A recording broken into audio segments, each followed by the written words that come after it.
आशुतोष वर्मा जी, आपसे शुरुआत कर रही हूं। बचत का एक फॉर्मूला प्रधानमंत्री लेकर आए। आप बताइए, विपक्ष के नेता होने के नाते आपको तो ये अच्छा ही लगेगा ना कि देश में वीवीआईपी जितने लोग हैं उनका काफिला भी छोटा हो जाए और पेट्रोल की बचत हो जाए, जिससे आम आदमी की जेब पर भार ना पड़े। धन्यवाद प्राची जी। और देश एक बार फिर कुर्बानी देने के लिए तैयार है और देना भी पड़ेगा, क्योंकि पिछले 10 साल में 11 सालों में हम कह सकते हैं इस देश की नियति बन गई है कि जब जब देश पर संकट आता है तो प्रधानमंत्री कहते हैं भाई मैं तो झोला उठा के चल दूंगा, तुम लोग अपना देखो। 2018 में अचानक इनको याद आता है कि देश में काला धन बहुत हो गया है, आतंकवादी घटनाएं बहुत हो गई हैं, तो एक रात अचानक आते हैं और कहते हैं कि भाई ये लीगल टेंडर नहीं है, अब तुम देखो मैं जा रहा हूँ चाइना।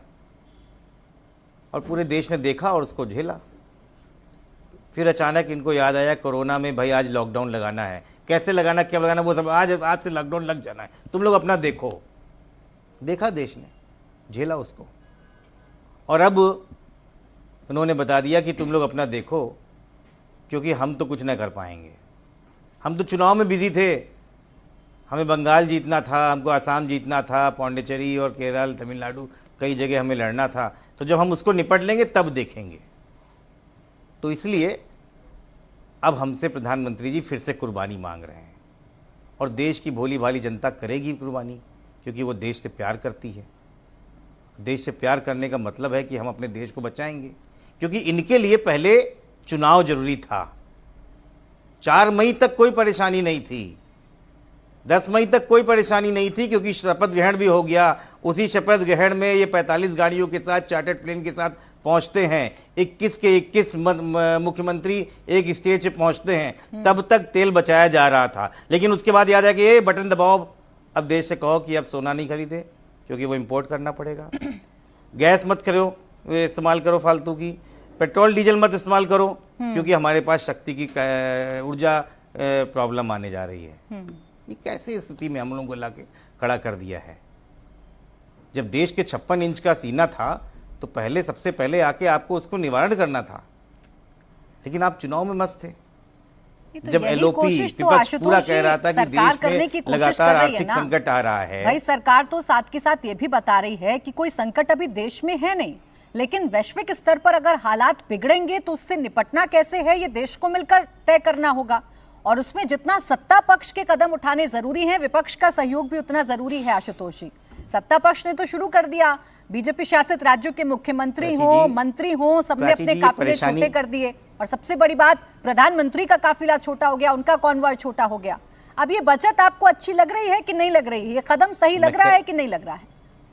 नहीं, बहुत बहुत अच्छी लग रही, बहुत बहुत शानदार। मैं तारीफ कर रहा हूं कि ये 10 तारीख को जैसे ही शपथ ग्रहण हो गया उसके बाद एकदम से देश तैयार हो गया। उसके पहले तैयारी नहीं करनी थी, क्योंकि चुनाव लड़ना था ना। क्यों पहले हम लोग कर लेंगे? अगर हम हार जाते बंगाल तो क्या हो जाता? सारे घुसपैठिए चले जाते यहाँ पर, सारा देश बांग्लादेश बन जाता।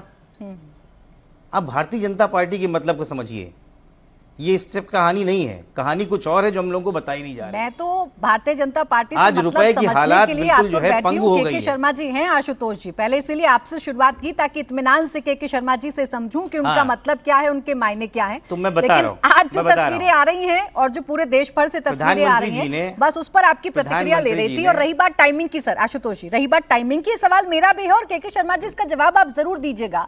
भाई पूरा विपक्ष आपसे पूछ रहा है, उस पे भी आ रहा है। मैं आशुतोष जी, टाइमिंग और फोटोशॉप। जी, ये सवाल बीजेपी वालों से है, आप तो यही सवाल उठा रहे हैं ना। के शर्मा जी, आप इस सवाल का जवाब दें कि वैश्विक संकट तो पहले से है, ऐसा तो है नहीं 4 मई के बाद आया है। ये 4 मई के बाद ही क्यों याद आया सत्ता पक्ष को, केंद्र सरकार को, प्रधानमंत्री मोदी को कि बचत जरूरी है, किफायत जरूरी है, और एक एक करके लगे हैं सब अपने काफिले को छोटा करने? पहली चीज़ तो प्राची जी मैं कहूँगा कि ये विपक्ष के लोगों का ये जो कुतर्क है, ये कुतर्क ही इनकी विश्वसनीयता को इतना नीचे गिरा देता है कि इस तरह से ये हार का सामना करते हैं। आज जो बंगाल में हारे हैं, आसाम में हारे हैं, इसी विश्वसनीयता के संकट के कारण हारे हैं, इन्हीं कुतर्कों के कारण हारे हैं। अब मैं आता हूं दूसरी बात पे। आपका चैनल काफ़ी देखा जाने वाला चैनल है, करोड़ों लोग देखते हैं। ये जो विपक्ष का भ्रामक प्रचार है, पहले इसको दूर करना चाहिए। माननीय प्रधानमंत्री जी ने आम जनता से अपील की है। वैश्विक संकट है, ये सबको पता है। उस संकट के दायरे पे वो देश भी हैं जिस देश में तेल का उत्पादन होता है। लगभग आधी दुनिया इस संकट से इस समय जूझ रही है, और जूझ ही नहीं रही है बल्कि वो अपने अपने स्तर पर आर्थिक संकट झेल रहा है। लेकिन माननीय प्रधानमंत्री जी ने कोई राशनिंग नहीं की, कोई कानून नहीं बना है, कोई पाबंदी नहीं है। हम 3 महीना पहले भी सारी चीजें की आपूर्ति कर रहे थे, आज भी हम आपूर्ति कर रहे हैं और आगे करते रहेंगे। लेकिन ये अपेक्षाएं, जो 7 बातें माननीय प्रधानमंत्री जी ने कही है, यदि मैं उसमें 2 बातें कहूं तो यदि आपने 11 वर्ष में माननीय प्रधानमंत्री जी के तमाम स्पीचेस सुने हों, जो खासकर 15 अगस्त के अवसर पर लाल किले से, तो उन्होंने क्या नहीं कहा है। उन्होंने तेल का उपयोग कम करने के लिए मोटापा के संदर्भ में भी कहा, और ये भी कहा कि इससे देश की बहुत बड़ी आप वो करेंगे। लोकल फॉर वोकल की बात की, विदेश में शादी न करके भारत के अंदर शादी करने की बात की। उन्होंने प्राकृतिक खेती को बढ़ावा देने की बात की, वो बात अभी फिर से उन्होंने की है। उसमें 2 चीज़ें बढ़ी। एक, उन्होंने कहा कि तेल मतलब पेट्रोल और डीजल की आप जितना बचाव कर सकते हैं कीजिए। सोने के संदर्भ में कहा कि 1 साल के लिए आप जो है यदि न खरीदें तो अच्छा है। क्या गलत है? इतने बड़े वैश्विक संकट के दौरान देश के प्रधानमंत्री जनता से एक अपील कर रहे हैं। कोई राशनिंग नहीं है, कोई पाबंदी, लेकिन विपक्ष के पेट में बहुत जलन है। नहीं। उनको लग रहा है कि साहब ये मुद्दा मिल गया, अब तो हम भाजपा को घेर लेंगे, हम इनको वो कर देंगे, बदनाम कर देंगे और जीत जाएंगे। भगवान, इस सब चीजों से बचिए। यह देश त्यागियों का देश है। और विपक्ष से बड़ा माननीय देश प्रधानमंत्री जी ने इसी देश के प्रश्न अंदर इतना अपील है, की। प्रश्न सिर्फ इतना है, अपील प्रधानमंत्री ने की, विपक्ष से हमें अपेक्षाएं नहीं। प्रधानमंत्री ने अपील की, इस पर कोई सवाल खड़े नहीं कर रहा है। और प्रधानमंत्री ने अपील के बाद उस पर अमल भी किया। वो तस्वीरें तो मैं दिखाई रही हूं, आपके जितने नेता हैं वो अमल कर रहे हैं, वो तस्वीर तो मैं दिखाई रही हूं। सवाल सिर्फ इतना भर है कि वैश्विक संकट क्या 4 मई के बाद ही पैदा हुआ है? चुनावों का इंतजार था क्या कि जैसे ही चुनाव संपन्न होंगे वैसे ही हम देश को बताएंगे कि आपने क्या करना है और क्या नहीं करना है? नहीं प्राची जी, ये सब बातें तो पहले भी कही है प्रधानमंत्री जी ने, 11 साल के अंदर बोली हैं। तब तो चुनाव नहीं थे। क्या नहीं कहा प्रधानमंत्री ने कि प्राकृतिक खेती की जगह जो है आप प्राकृतिक खेती कीजिए, देसी उर्वरक का आप उपयोग कीजिए? क्या नहीं कहा कि स्वदेशी का उपयोग कीजिए? लेकिन आप यदि और टाइमिंग की बात करती हो तो मैं ये भी आपसे कहना चाहता हूं कि 2.5 महीने लगभग युद्ध के हो रहे हैं।